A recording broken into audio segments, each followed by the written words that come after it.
Hi everybody, it's Tom from Vehicle Visionary. Today we're going to do an interesting comparison between the 2023 version of the Honda CR-V and the 2023 Honda Passport, just to show you some of the differences and maybe some of the similarities as well, and give you an idea of which may be better for you. Obviously the CR-V, fully redesigned for 2023, not the case with the Passport, although one big change for the Passport for 2023 is that across the board on all trim levels, they're now all-wheel drive. So front-wheel drive no longer available for the Passport. You're going to see the AWD, the all-wheel drive logo right there on every single model.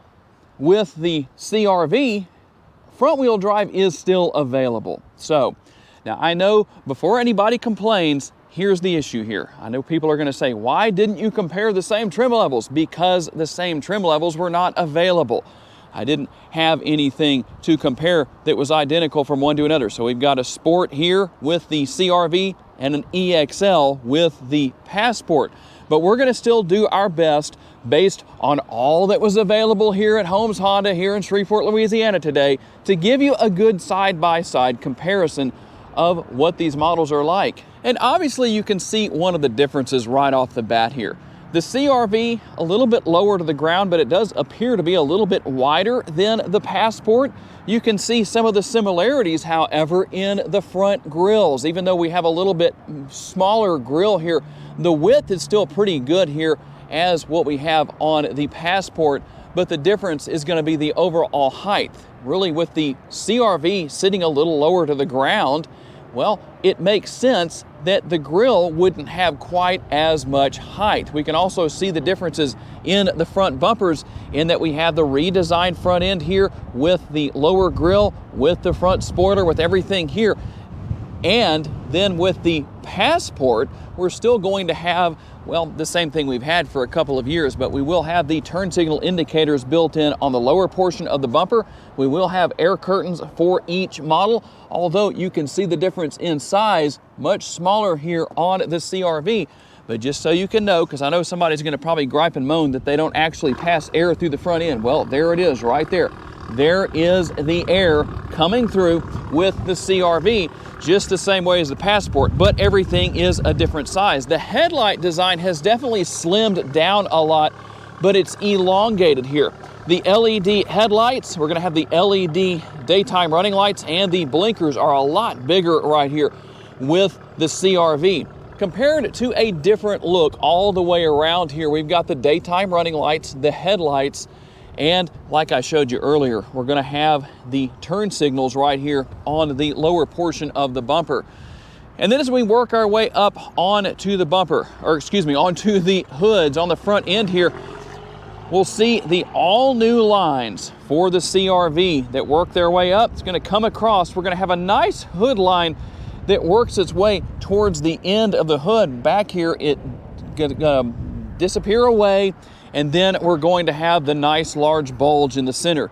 In a similar way, we have the same thing here with the Passport, except a little bit more of a flat area. Then we have a little rise, and then the hood lines actually work their way back and around towards the A-pillar and have a little bit of a disappearance right here, right towards the end, but a different look with the bulge. It really accentuates everything that we have with this particular model. One of the big differences you'll see when it comes to the under the hood information is on the Passport, you have the manual prop rod to put things in place, or to put in place and to hold the hood up when you open the hood. Here on the CR-V, the only Honda model I have seen so far that has the hood struts here that will hold the hood up automatically for you. You don't have to worry about that. Another difference here is going to be available engine options. Across the board on all trim levels, just the same way as you get the all-wheel drive as opposed to front-wheel drive, you also have the 3.5-liter Honda V6. This is not the same model that is in the new Pilot. It is making 285 horsepower, 262 foot-pounds of torque. It's mated to a 9-speed automatic transmission. In this particular case, we have the hybrid powertrain. It's going to be the 2-liter 4-cylinder mated to the hybrid power system. it makes 204 horsepower and 247 pounds-feet of torque. Now, a big difference, obviously, but let's just see what the differences are as far as MPGs go. I don't know how well you can see this, but 19 city, 24 highway, 21 combined, and 4.8 gallons of gas is what you can expect to use per every 100 miles driven. Those are the numbers with the Passport. Now let's work our way over here to the CR-V. There's going to be a difference, obviously, but just so you know, you might say, well, do I want that naturally aspirated 3.5 liter, or do I want to go with the hybrid version? Here are your gas numbers for the CR-V. 43 city, 36 highway, 40 combined, and 2.5 gallons of gas per every 100 miles driven. Now, let me explain something real quick here. Why are the MPGs better in the city than they are on the highway? That's not the way it was on the Passport. What's the difference here? This is the hybrid powertrain that's going to make the difference. In other words, when you're driving out at highway speeds and putting more coals to it, so to speak, well, it's going to use the gas motor more than it's going to use the hybrid version or the hybrid option here. So the difference here, this is not a plug-in hybrid. For those of you who might say, well, tell me a little bit more about how this works with these hybrid models. In this case, it's not plug-in hybrid. It's based on charge capacity for the hybrid powertrain. And the difference is that it charges itself off of the gas motor. So when that charge capacity gets to a certain point, the gas engine kicks in, it charges up the hybrid end of things, and that's how that works. It's really a simple system in that respect. You don't really have to do anything. The good news is that no matter what the charge capacity is, you're going to be able to continue to drive all the time, as opposed to if you had a full EV. And for those saying, well, Tom, tell us what transmission is in that Honda CR-V Sport. Here it is right here. I hope you can see it on the screen, but it is a continuously variable single speed, or CVT. It is on the window sticker. That way everybody knows, yes, that's what's here. And for those who want to know what the remote looks like, on the left-hand side, that's the remote for the CR-V. You can see that it has lock, unlock, remote start. You can open the rear tailgate, and the same basic setup, just a different look for the Passport remote. On the right-hand side, remote start is found there as well. One area where obviously we're going to see some big differences, side view mirror design. On the Passport, we're going to have the body color mirror cap. It will have the turn signal indicator built in. These are heated power adjustable side view mirrors, and then the flat black trim, everything on the bottom. On the CR-V, everything here is gloss black on the top. We'll have the flat black or matte black on the bottom down here, but a completely different design for the turn signal indicators that are built into, again, these heated power adjustable side view mirrors. Neither one is power folding on these models, but that's what you have. You can see the difference in the size of the turn signal indicators that are built in here. And then we'll look from this particular angle, just so you can see right here. There is your blind spot monitoring. And then you can see that you have a larger mirror overall here on the Passport than you do on the CR-V. A little bit shorter, a little bit more narrow side view mirror here, but both very effective, easy to adjust, easy to use. The size really isn't that big of a deal because of the difference from one to the next. I found that both are equally as easy to use. You're also going to have the body color door handles on both, although you do have the button right here to unlock and lock the interior. If you want to, over here, you just have to walk up and touch the door, and that will take care of all of that. And something that you really don't need on the CR-V, in fact, I don't know that you really even need it on the Passport, is going to be the side step right here. There is obviously a difference between the way everything looks on the side of the bodies here, but I think you likely know that. And one place where we can definitely see the difference in the height of each vehicle as we look at the roof line. Taking a look here at the rear roof spoiler on the Passport, and we'll work our way over here to the CR-V. A little bit more of an angle, maybe a little bit on the improved aerodynamics end of things, but obviously not quite as high up off the ground. There is a difference in the overall height and the roof line height of each vehicle. But again, we're talking about two different vehicles here. But for those of you who wanted to see comparison videos, well, there you go. And then big differences in the taillight design, both looking nice, as you can see. But obviously the CR-V has a completely different look, which is nothing unusual or nothing new. These are similar to the design of the taillights from the previous generation of the CR-V, the 5th generation, compared to what we have now.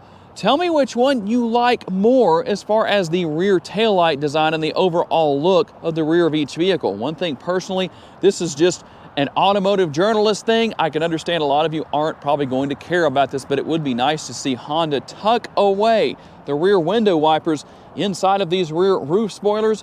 And then when we take a look at the rear, the exhaust outlets, obviously very different from one another. That's probably one of the biggest and most obvious differences between the two. You've got the round design over here, and then over here, we actually have a completely different setup because these are just exhaust finishers. They're actually connected to the exhaust. Over here on the Passport, let's see if we can give you a good view of that. You can see that everything is connected. And how about base pricing? The CR-V comes in at a lower $31,110 for starting off at the bottom end of the trim levels. The same applying here at $41,100 for the Passport. You can tow up to 1,000 pounds with the CR-V. If you want to tow more, you're definitely going to want to go with the Passport. For now, it tows up to 5,000 pounds. And with the CR-V, you're looking at cargo capacity ranging between 39.3 cubic feet up to 76.5 cubic feet. And if you want kind of an idea of what that really means, here's a simple way to know. What is the size of a cubic foot? A basketball is the size of a cubic foot. So maybe that helps a little bit. You could put 39.3 basketballs up to 76.5 basketballs in this rear cargo area, depending on how you set things up. And we'll take a quick look here at how you do that. You can maximize your cargo capacity, obviously, by lowering these rear seats. There is the release to do that, making things very simple. If you're wondering who wins the war for max cargo capacity, well, you probably already know that it's going to be the Passport. 50.5 up to 100.7 up to 100.8 cubic feet. Let's see how you lower these rear seats, or the seat backs down. You're gonna use this release instead of a release on top of the seat like we did in the CR-V. So that's what we have there. There is how you maximize cargo capacity. The Passport comes with a spare tire, which is going to be a good thing. That's underneath the floor here, easy to get to, easy access, and peace of mind, I would imagine, for everybody who says, I don't like those tire repair kits. Basically, the only thing I can compare that's going to be the same on both models is going to be the fact that you activate and deactivate your child safety locks here on the rear doors on each model. Here on the Passport, I'll demonstrate that when it's in the down position, they're active. When it's in that up position, they are inactive. And taking a look into the rear seating area right here, obviously you're going to have your fold down armrest with the cup holders built in. I do like the design of this particular version in the Passport, in that the cup holders are located here in the middle instead of in the front. That way you can still use the armrest as an armrest when there are drinks in the cup holders. We will have the dual air conditioning vents here on the rear of the center console, as well as 2 USB ports. I still want to see car makers put 3 USB ports here in the rear seating area, because that corresponds with how many people can sit back here. And we will have the same sunroof on both models, as it will be conventional size as opposed to panoramic. And obviously differences in design for the rear doors here as far as the overall look goes. Yep, you still have the child safety locks right there to activate and deactivate on both models. Neither of them have that activation on the front door on the driver's door panel. So let's take a look here at what we have. We'll fold down the armrest. Same basic design. Kudos to Honda for that, because that's where the cup holders should be located. Like I say, that allows you to continue to use the armrest as an armrest.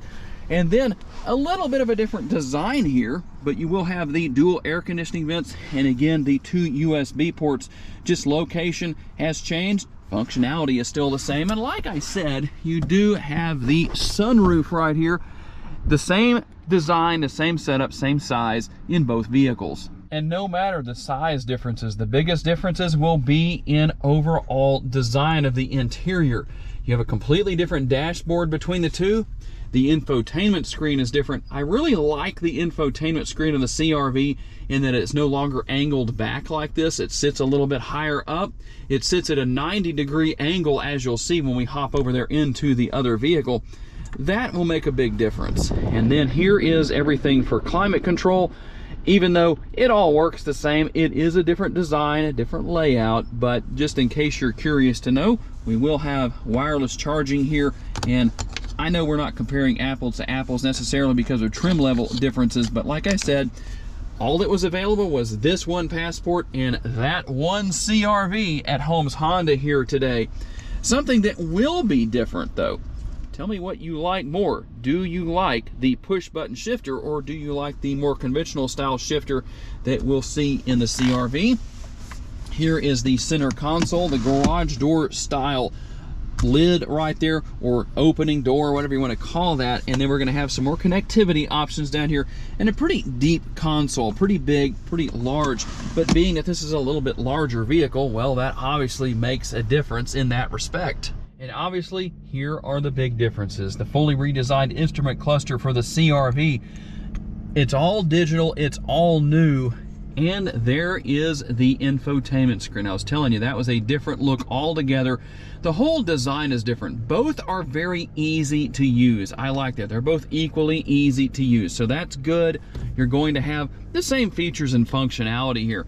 And the air conditioning controls all different as well, but this functionality is also the same. Here's what we're going to have, even though we don't have wireless charging here, but again, differences in trim level, but you do have your USB connectivity and a 12 volt right here. And there is that difference in the shifter that I was referring to earlier, in that here you have more of the conventional style shifter as opposed to the push button shifter.